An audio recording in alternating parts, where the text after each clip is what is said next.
এই দোয়াটা শিখে নেন, ইনশাআল্লাহ আপনার জীবনের সমস্ত সংকট কেটে যাবে। আমি নিজেও এই দোয়াটা বেশি বেশি করার চেষ্টা করি। দোয়াটা হচ্ছে, মুসা আলাইহিস সালাম একটা গাছের নিচে হেলান দিয়ে বসলেন, বসে দেখলেন দুজন মেয়ে দাঁড়িয়ে আছে দূরে, পানি নিতে পারছে না, লোকজন পানি নিয়ে যাচ্ছে, ওরা দাঁড়িয়ে আছে বেচারি।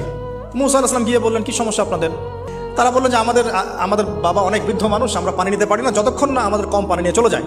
তো মুসা আলাইহিস সালাম একটু বললাম না, ফিজিক্যালি খুব স্ট্রং ছিলেন, থাকে না বডি বিল্ডার, সামনে গিয়ে কথা বলে সরো পানি দিতে দাও, তখন মানুষ একটু মূল্যায়ন করে না।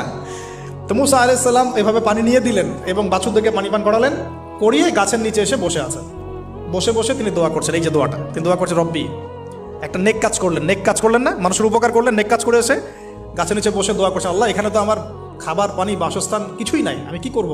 রব্বি ইন্নি লিমা আনজালতা ইলাইয়া মিন খায়রিন ফাকির, রব্বি ইন্নি লিমা আনজালতা ইলাইয়া মিন খায়রিন ফাকির।